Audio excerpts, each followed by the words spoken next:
This video is about building your negative strategy, and in particular, the creation of the first negative constructive speech, or the 1NC. So what I'm going to talk about are three things. The first thing that I'm going to talk about is the role of the negative, what it means to be negative, like what is your job when you are negating. The second thing is the strategies available to you in your packet, right? Because you don't have an infinite number of strategies, and everybody is restricted to the ideas in the packet. The third is how you take the packet and actually build your 1NCs, how you build your actual negative strategies. So we're going to talk about each of those things.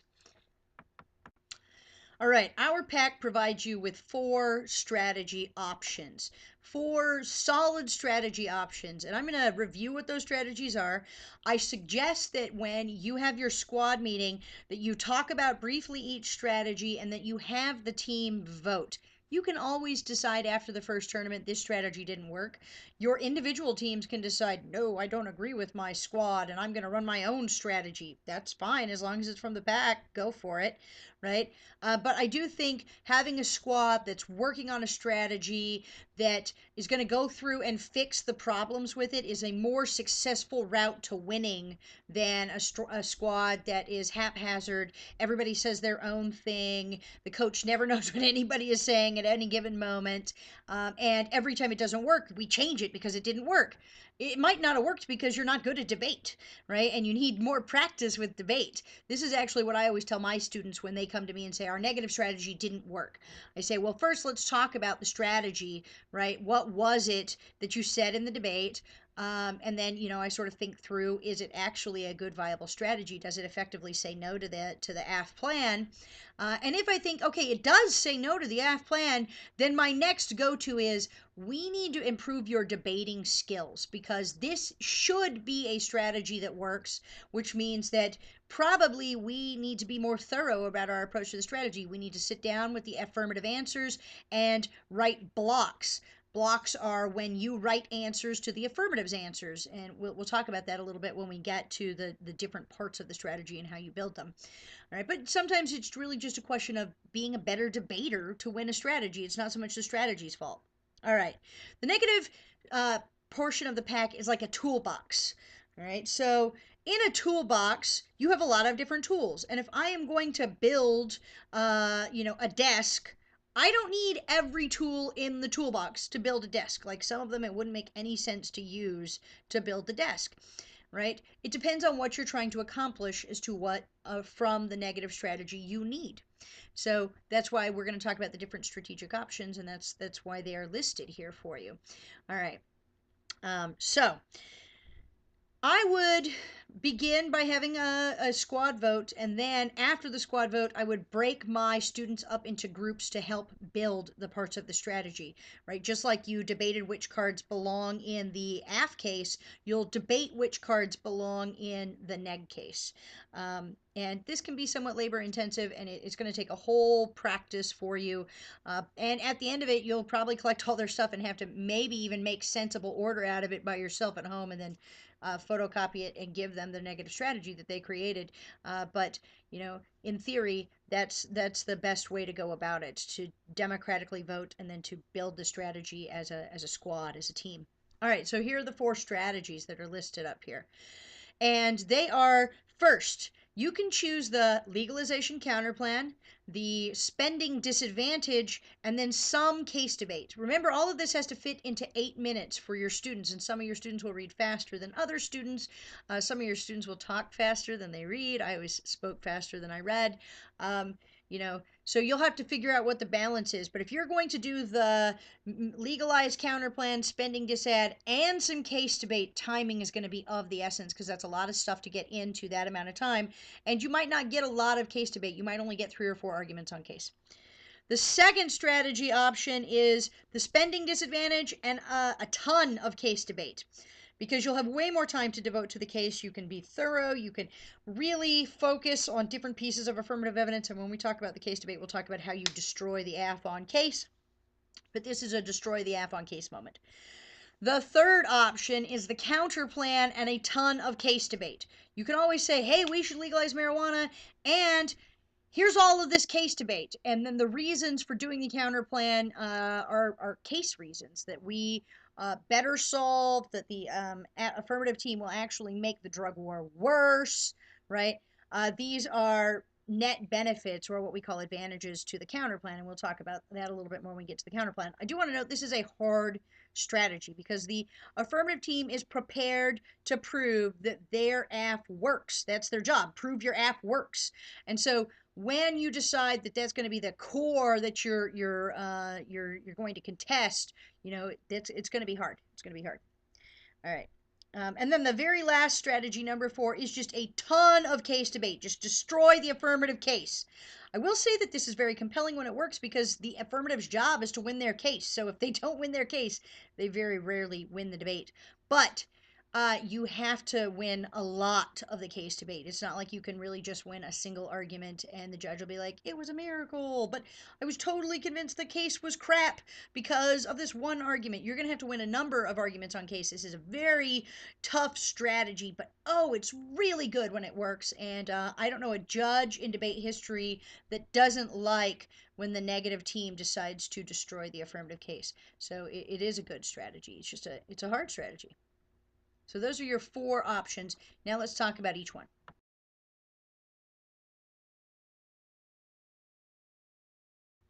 Okay, so we're going to talk about the case debate first because I love case debate. Every judge in the country loves case debate. It's where your teams get to show that they know how to refute the affirmative case. And when you're in JV or in varsity, it's actually a lot harder to refute the affirmative case because you don't know what affirmative case is coming into this debate. Like, you just don't know. But when you're a novice and you have a controlled affirmative case, so everybody is saying this same U.S.-Mexico Merida Initiative drug war case, which means that you can destroy the affirmative case if you really focus. And it means that the AF should be prepared for somebody to come in and try to destroy their case. So you should keep in mind that although we're talking about negative things today, these are also things that the affirmative needs to get ready for in a debate. All right, so the case debate. Case debate is really a necessity. It is very hard for negatives to win when they basically concede, which means leave unanswered, the affirmative's case ability to work, right? If you don't answer the affirmative case, if you don't say no to any of the affirmative case, then they get to act like it's a truth statement. Unanswered arguments in debate get treated as if they are truth statements, right? So that's one of the reasons that we like to contest them. And that's why you'll notice that in my 4 strategies, case is always a part of that. Case is always a part of that. So, what does that mean to attack the case? It means saying no to the affirmative in powerful ways. Powerful ways. So I'm going to talk about some different ways to say no to the affirmative, and then we're going to look at some cards, and I'm going to show you actually how you can teach your students to do this. So first and foremost is attack solvency. Attack solvency. Because if the AF case doesn't work, there's just no reason to do it. So in debate, we have something called presumption, and presumption is the belief that we vote neg unless there is a reason to vote AF, and it's really easy to understand why debate defaults towards the negative. We like things that as they are until the affirmative can really prove that they can make things better. They have to be able to prove they can make things better. So we presume in favor of the way things are. This is why if the AF loses their solvency, then you vote negative, because we presume in favor of the negative. We presume in favor of the way things are. And I can explain to you in a simple analogy. Let us say that every day you go into work, all right, and your boss punches you. That's a terrible work environment, right? But every day you go in, clock you, and then you go to work. And then one day your boss looks at you and says, tomorrow will be different. How do you feel about that? Do you feel like there's a good thing that's going to happen? What might happen? Could be all sorts of things, right? It could be that tomorrow your boss will bring you roses. Tomorrow your boss will give you a raise and apologize for all of the terrible things, for all the many, many times that they punched you. Maybe tomorrow your boss is going to transfer you to a different office where they don't punch you. Maybe tomorrow you're going to get a promotion and you'll become the puncher. All right? Or maybe tomorrow your boss is going to kick you. Maybe tomorrow your boss is going to fire you. Maybe tomorrow, your boss is going to do more terrible things to you. I mean, you have a terrible boss. What reason do you have to believe that tomorrow is roses and punch day, or roses and, and candy day, when you get slugged every day that you come into work, right? It's more likely that that boss will punch you again, or punch you more, or do something worse to you than it is likely that they will apologize and give you candy. This is the difference between the AF and the neg. If things are bad now, what reason do we have to believe that the same government that screws things up all the time, this time really has the good idea to make it work? This is why we presume in favor of the negative. It's the AF's burden to prove that they are going to make things better. This is one of the reasons why solvency is a breakpoint issue, because when the affirmative cannot solve, but in order, they have to literally be able to solve zero of the problem for the negative to win, and that is hard to get it all the way to zero. Usually they're just like a little bit better than things are right now. All right, but if you can prove zero, then you're going to win. And if you can also prove that they make it worse, we call this a solvency turn, because it turns the issue around. So you said that you solved things, but actually you make them worse. Turnaround, right? It's called a solvency turn. If you can prove that they actually make the war on drugs worse, they make it more violent, or they mess up relations with Mexico more than the current way of doing things, then you're also going to win, because the AF can definitely not make things worse. That is like AF plan rule number 1: don't make it worse. So this is a really good break point also for the affirmative. It's very, very effective. All right. So, it's sometimes there are other parts of the case that you might want to attack. You might want to attack the harms. Maybe you're like, the war on drugs isn't bad, like the cartels aren't killing as many people as you say, or yeah, U.S.-Mexico relations aren't so bad. Those are good arguments. They're harder to win, because if they're a little bit bad, we should still sort of fix it. And the cartels kind of are killing people. This is one of the reasons why negatives come up with other strategic options than just attacking the harms, because there's usually some degree of truth to the harms. That doesn't mean that you can't attack those things. It doesn't mean that you can't test the AF's ability to know those things. They should know those things. They should know whether or not the cartels are killing people, or whether or not that's just like American media bias. And that is, that's a real argument. It's not false. I think every educator knows that there's an American media bias towards the way that we like to see the world, as opposed to maybe the way the world actually is. So those are reasonable arguments. It's a little bit harder to win. Attacking the inherency, right? To say your plan is already happening, because the inherency says the plan is not happening. This is the AF's argument. The plan is not happening, and that's why we need to do it. When the negative stands up and says the plan is happening, it's really important that you don't say this in a disadvantage debate, because in a disadvantage debate, you're trying to prove that the AF is going to cause a big bad thing to happen if the plan happens. If you say that simultaneously with an inherency argument that the plan is already happening, there's this terrible contradiction that you have created. If the plan is already happening, then the big bad thing that you claim that they would create is also already happening. Or it's not going to happen at all, and you're just wrong. This is why we don't usually attack inherency if we're going to make a disadvantage argument in the debate. So you should keep in mind that if you decide a strategy that includes the spending disadvantage, you should not make inherency arguments, because it causes a tension between your disadvantage and your case arguments, and it's only bad for you. It's really not bad for the AF, because they're usually capable of proving that enough of the plan isn't happening, that they are still inherent, right? Even if it's only a small difference, it's a difference. But a small difference is probably not a big enough difference to like not have caused your disadvantage to happen, right? So, if you're like, well, we're already spending 250 million, and they're like, okay, so we would spend 100 million more. Is that really going to cause your spending disadvantage? Right? It can cause some tension for you. It's not usually a good idea. But if you're just like, no, we choose strategy 4, destroy the case, then go at inherency. Go at every part of the case if you're going to destroy the case. Every part. So now I'm going to show you some ways to go at parts of the case. The basic rule of case debate is, first, use your brain. Second, use evidence. And so what I'm going to do is I'm going to teach you some basics, like how to attack the case by reading the AF articles and saying, hey, these are other things that are in the articles. And also by reading the affirmative evidence against them. Because, AF evidence isn't perfect. Sometimes it contains negative arguments inside of the evidence that's already in the 1AC. And that, my friend, is a pretty damning argument. Okay, so let's look at some actual evidence now. Most powerful ways to defeat the affirmative case is to read the articles that the affirmative case comes from. They have cut evidence and taken it out of the article and they're using it for their argument, but sometimes there is additional evidence inside of the same article by the same author that disagrees with them. This is a very powerful way to beat the affirmative because it tends to indicate that the negative team knows more about the affirmative case than the affirmative does. So I want to start by looking at some solvency evidence. What I've done is I've gone to this O'Neill evidence that's from your packet. So if you look at your solvency card, you'll find this Shannon K. O'Neill in 13 evidence. And the link right here is to the document. So I just followed the link and I found this piece of evidence. So here's the piece of evidence. It's the joint U.S.-Mexican local efforts should concentrate on realizing the so far neglected fourth pillar of the Merida Initiative. This is a very good piece of evidence because it is a piece of evidence that says that we should do the plan and that the plan is a good idea.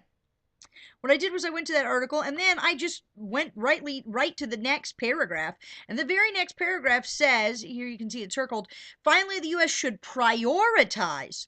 So maybe it's not the prioritization of the Merida Initiative that matters, but prioritize the modernization of the U.S.-Mexico border. This means expanding roads, bridges, fast lanes, as well as increasing the number of customs officers, agricultural specialists, and support staff. The estimated cost of investments would be relatively small, with the U.S. Border Patrol estimating the cost for some $6 billion over the next decade. Wow, that's not $350 million. But this is the line that is really, I think, damaging to the affirmative. These investments are vital for security, helping keep out illicit goods and people. All right, that's pretty damaging because that's the affirmative's whole case is to keep out illicit goods and people.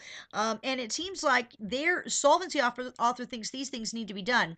In debate, we call this alternative causality, or that there are alternative causes to the problem that the affirmative does not solve. They do not solve the security at the border to keeping out illicit goods like drugs because they don't do the $6 billion in modernization of the U.S.-Mexico border that their author says that they need to. And that's important. It means the affirmative really can't solve their case like they say they can. So reading these articles is a great way to make arguments like that. And you should read this piece of evidence. The negative should cut that. That's fair game. The affirmative pack entered this evidence into the debate, and so now it's fair game for the negative. All right, but although this seems persuasive, it's not as persuasive as the next piece of evidence. Found another solvency author. This is the Castaneda evidence, and I went to the link provided for me on the page, and I started to read the article.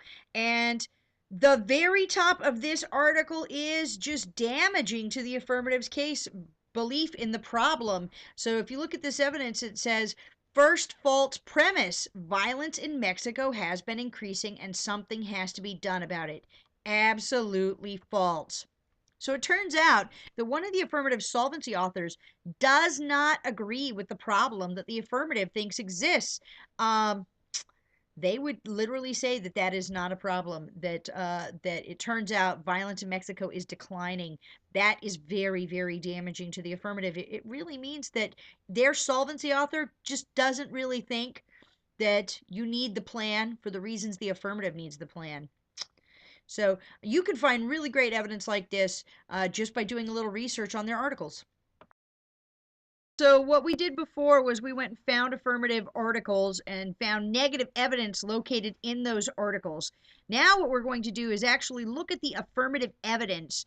You don't always have to go do a bunch of additional research, reading all of their articles to find negative arguments. Sometimes the negative arguments are located in their cards, and students love this, by the way. They absolutely love using the other team's evidence against them. It is one of the more delicious parts of debate. So what I've done is I've gone to the inherency evidence, and this is the very first of inherency evidence in your packet, and it is also by O'Neill. And as you can see, I've bolded a section of it. So this bolded section says, this increase in violence is not just the direct result of drug trafficking. That means the affirmative harms come from things that are not just drug trafficking, and yet their plan text only attacks drug trafficking. Criminal organizations have diversified into numerous illicit businesses. This is totally true, right? We all know that cartels diversify their portfolio, if you will, that they do a lot of different things to make their monies. Right, so they've diversified into a number of illicit businesses, including kidnapping, robbery, human trafficking, extortion, retail drug sales, which is, by the way, totally on the up and up. And if all they were doing was retail drug sales, the U.S. could not legally target them for basically destruction, and as a result, prey more directly on the local population. That part is underlined, but the next part of the bolded is not underlined. In some places, the violence is as much the work of local gangs concerned with rivalries and honor as it is of drug transit. So the Merida Initiative goes after cartels, but what this piece of evidence tells us is two things. First, that the increase in violence is not necessarily about cartels drug trafficking, which means the initiative is probably a little bit off base when it attacks drug trafficking. And second, that it's not just cartels. Local gangs are basically committing a lot of violence in border towns, and that's about rivalries and honor, and not necessarily just drug transit. And the Merida Initiative is not concerned with local gangs; it's concerned with cartels that are trafficking drugs, which probably means that the affirmative can't resolve all of the violence that they talk about.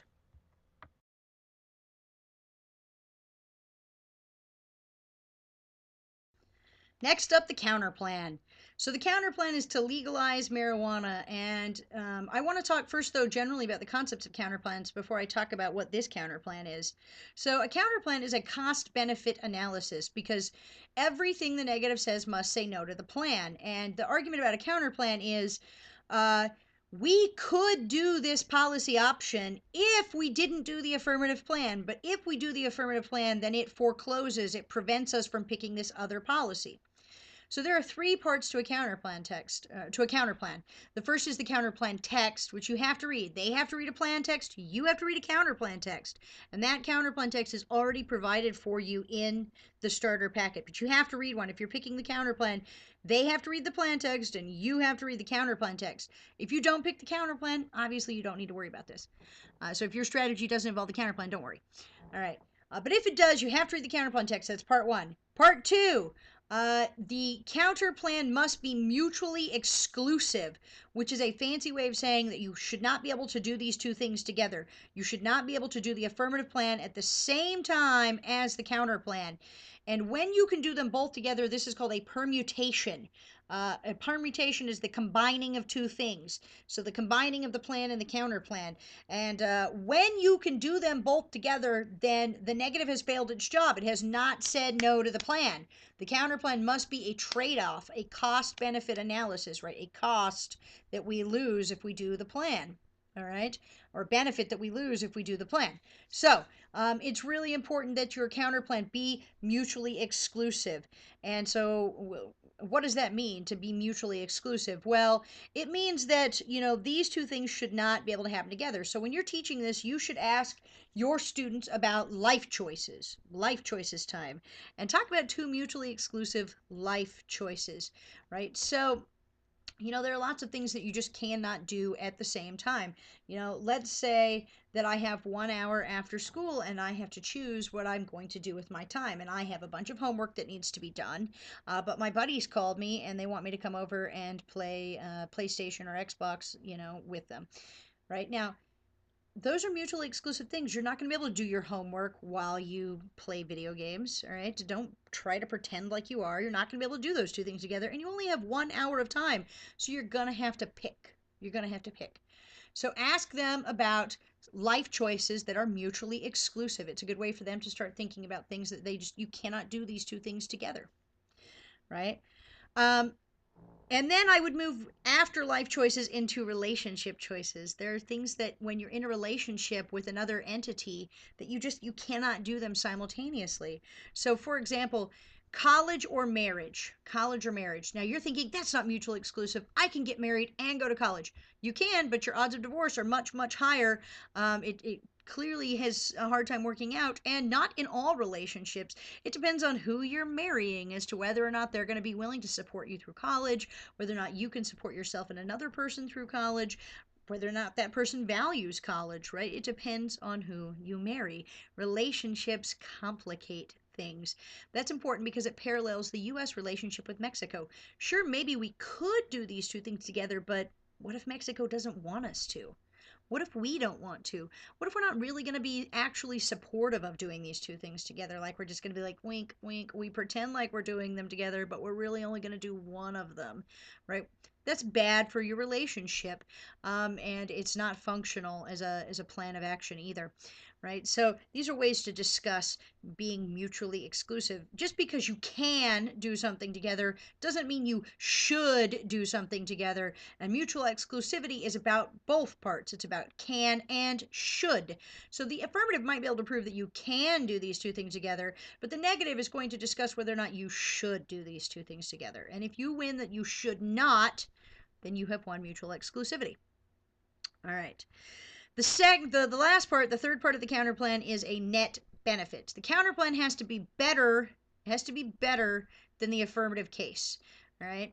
Not just as good, it has to be better, not just as good. Because if it's just as good, then we might as well just do the affirmative. Like, what's the point of getting all wrapped up in this option? And you didn't really prove that the plan was bad, right? Say no to the plan.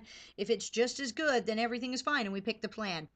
All right, so the counterplan is the one time that the negative loses presumption because you have now offered a different plan of action into the debate. So doing things the way that they are now is out the door, right? Where now our two choices are the affirmative plan or the negative plan, right? So you lose presumption when you decide to read the counterplan. All right. So what does it mean to prove that the counterplan is better? Well, this is why the counterplan is typically coupled with a disadvantage, because the disadvantage does not apply to the counterplan. So our disadvantage is spending money. Legalization isn't going to spend money. It's going to save a ton. Arguably, it's going to make us a ton of money. I mean, even if we have to like pay a little bit of out of cost pocket to like, I don't know, pass permits or something, we're going to tax marijuana. We're going to make a bunch of money that way. We might even get in the business of selling it like it's a crop, like with subsidies, and make a bunch of money. All right. So, in theory, we're going to make a ton of money. We're not going to spend money, which is one of the reasons why the spending disadvantage is the net benefit to the counterplan. But it doesn't have to be. That's why strategy number 3 is the counterplan in the case. Maybe the drug war, the Merida initiative, is making the drug war worse. Maybe all of this money put into policing, right? Because that's part of the affirmative plan. To put a bunch of money into policing actually makes things worse. It makes cartels more violent. It drives drugs underground, which makes them more expensive. It increases the profit motive, which is what fuels cartels after all. And maybe marijuana is their key cash crop. I mean, sure, they could sell heroin, but let's face it, there are just a lot less people doing heroin, in part because people who do heroin, really hardcore, die faster than people who smoke marijuana for a whole lifetime, which don't die because it's not, there's no way to OD, right? There's no like on record overdose of marijuana. So, uh, you know, maybe the case turns, right? Solvency turns are your net benefit. The reason the counterplan is better. It is better to legalize because the affirmative's approach, prohibition, actually makes the war on drugs worse. It actually makes our relationship with Mexico worse, and it makes the war on drugs worse. And that can also be a net benefit to your counterplan. All right. So I recommend that you watch the videos on prohibition that are in the lessons, and that you talk about who really gets caught up in the world of prohibition. And there's a bunch of music to do that. And you should have your students think about prohibition and think about whether or not the war on drugs is working. And this is a good place for more of the student interaction that we talked about in the affirmative case, right? The affirmative case shouldn't be the only ones that has like students thinking about their place. The negative should also think about their place. They shouldn't just stand up and read a stack of cards. You want it to be interactive. So you should have them free write about the war on drugs and prohibition, and is it working, right? I mean, do they see drug use all the time, and what do they think should happen about drug use? What do they think would happen in a world of legalization?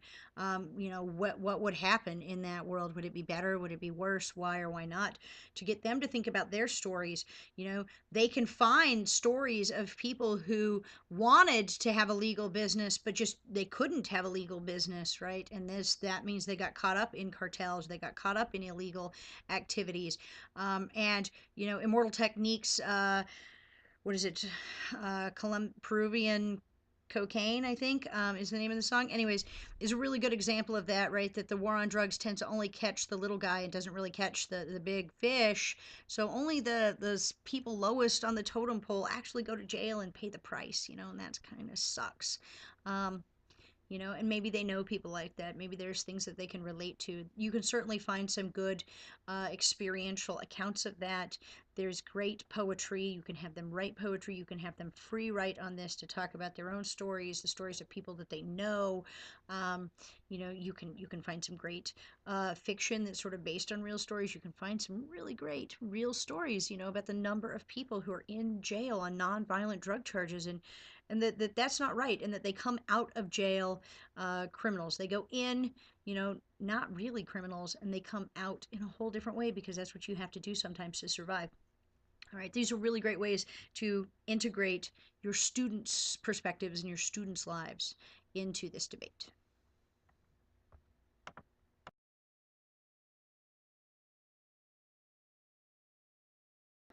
So the last part of the strategy option is a disadvantage, and the disadvantage offered to you in this pack is the spending disadvantage, which means that it's about talking about cost, like money. Guts to deal with that money. Um, how much is the plan going to cost us, and who's going to pay for it? Because the money's got to come from somewhere to fund all of these initiatives that we like, and it's an important consideration where the money comes from. And the plan doesn't say where the money's going to come from. Most plans don't. They assume that the government has its own ways of getting the money, which means that the negative gets to debate realistically how the government would actually get that money. The affirmative doesn't just get to wave a wand and say, and then there was money. It's not like that. This is not the world of Harry Potter. Debate might be about the idea of imagining policies that won't happen in the current system, but those are policies that should happen, is the idea of debate. And the negative gets to say, if it happened, how would it actually happen?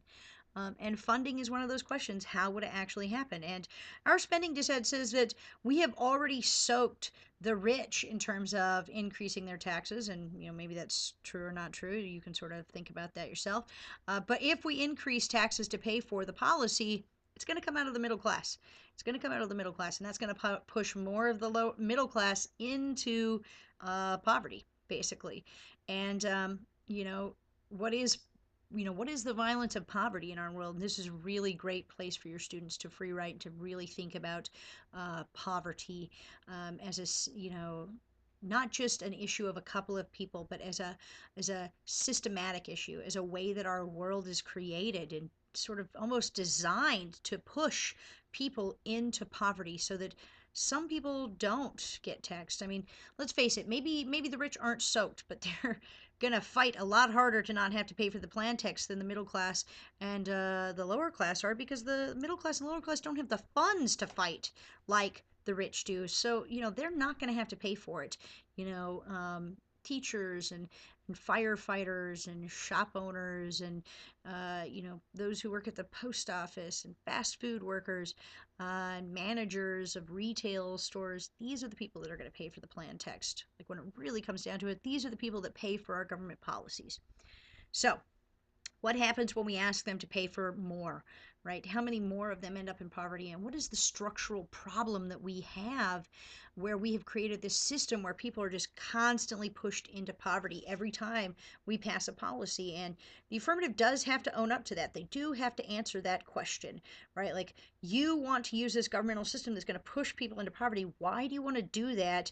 What is the benefit? And is the war on drugs really worth pushing more of us into poverty? And uh, what do the lives of those living in poverty really look like? Like, what does it mean to have to sneak into people's garages to steal some food, right? What does it mean to not have electricity in your house? To just be able to pay the rent, and if sometimes the electricity's off, well, at least you have a house, right? What does it mean to not have a place? Like, what happens when you can't pay the rent anymore? What happens when you got kids? you know those are real questions, and they're questions that we know about. These are not questions that are foreign to us, and they're a really great place for your students to think about in relation to the affirmative case, because the affirmative has maybe some really compelling um, stories and experience about the war on drugs, and the negative, has to ask a different set of compelling questions and compare them and push them against each other. So we're going to talk about the story of a disadvantage. The story of a disadvantage is really very basic. Everything is fine, right? Right now, everything is fine. It's not great. It's not great. Nobody's saying we're living in a utopia. Nobody's saying that we're riding on unicorns through only the good parts of Oakland and San Francisco. Nobody's saying that. But it's okay. We can live with this. We can live with it right now. We certainly don't want it to get worse. And when the plan text comes along, it is going to make things worse. So I'm going to talk about all the different parts of the plan text here really quickly, and we'll do that by showing you an example.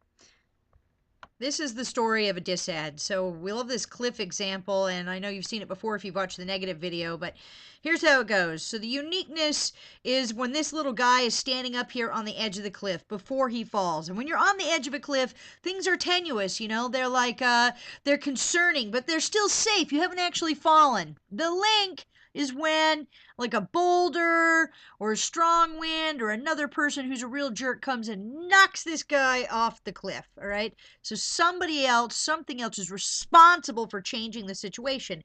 And in the case of when you're negative, that is the affirmative plan. The affirmative plan changes the situation, and now it is dangerous. And this guy falls off the cliff. And as you can see here, he falls down into the ocean. And the impact is the bad thing that happens as a result of that. And so in this case, he falls into the ocean and drowns, or maybe there's rocks beneath here, shaly rocks, and he is impaled on them. But we can assess from this particular picture that this guy is not happy about falling, that this is dangerous and bad for him. And that is the story of the disad. And so in the case of the spending disad, it's, look, we are spending money right now, and it's not a great situation, but it's a manageable situation.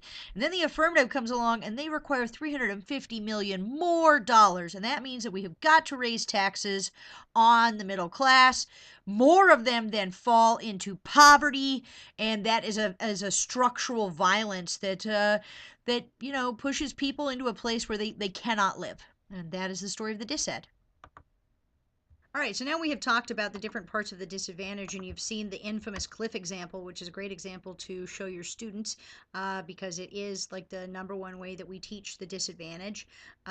I would also recommend maybe watching a short video. I like the Simpsons episode Homer versus the 18th Amendment. It's really relevant to what we're talking about because it's about prohibition. But there's also lots of really great disadvantages. Like Homer decides that he's going to sell bootleg liquor, and then he sets himself on fire, and the mafia is trying to kill him, and he's wanted by the law. And each of those are disadvantages or reasons to not support prohibition, basically. It's a really great way to teach disadvantages and to help your students think about both prohibition, if they choose to read the counterplan, and the disadvantage together, but even just the concept of a disadvantage. Also don't forget that the BAP has activities, right? The Bottle Awesome Activities Pack has activities for case debate, it has activities for counterplans, and it has activities for disadvantages that are all suggested and available for you as you start to teach these things. All right, so once you've chosen your strategy, you're going to sit down in groups and have them work on picking the best case arguments, picking the best cards for the disadvantage, the best evidence. Why is it the best evidence? Debate it back and forth. The disadvantage evidence, you have to have all three pieces, so that's the one thing you don't got to pick, but you do still have to tag that evidence, and you have to do your in your own words parts of that evidence. You have to insert, the students have to insert themselves into the 1NC, and there's a ton of case, as we've already gone over, to pick from. So those are things that you're going to put your students into small groups and have them work on, and then each group needs to share with the entire team what they came up with, and everybody needs to write that stuff down, and you need to make sure that you have it on record so that when the students are like, what do we do, because they always panic on tournament day, everything seems like it's going a mile a minute, what do we do, you're like, here's what we do. We talked about this in class. You need these page numbers to attack the case. You don't forget to make this argument, right? You're their coach. You're their leader. And when they have a problem at a debate tournament, strategically and argumentatively, you want them to come to you because, you're going to give them the answers that you think work. And you are more qualified to do that than anybody else is. You know them better. You'll know every bit of their personalities. Know them as people. You know them way better than I do. You'll know them way better than the mentors or the regional coordinators. Um, and you do have the answers. You do have the answers. Just remember this. Everybody else is guessing. So if you feel like, I'm not really sure, nobody else really knows. There are not hard and fast answers to debate rounds. Everybody else is guessing. If we make a mistake, we learn from it and we fix it for the next round and we fix it for the next team, right? And you can do this. You can say no. You can say no. It is rewarding and powerful to be able to say no. And sometimes it's something that we don't teach each other. We're always so worried about, making people happy that we forget that one of the most powerful things we can learn to do in life is say no. Say no and say it firmly. So, you know, when we're being negative, I hope that's what we're teaching each other. I hope we're teaching each other the power of the ability to thoroughly examine, to thoroughly test our ideas, and to learn to say no. Um, and I'm excited to see the ways that you do it and to see the ways that other teams do it this year, because you get to pick and you are the one deciding. And I look forward to seeing what your team does. And remember, the beautiful part about debate is the next round, everything starts all over again, and you can try a different thing. You can always reflect back at the end of the tournament and say, for tournament number 2, we're going to do things differently, right? Um, it's a powerful thing, debate, and it's what you make of it. And I'm excited to see what you and your teams make of it. So good luck.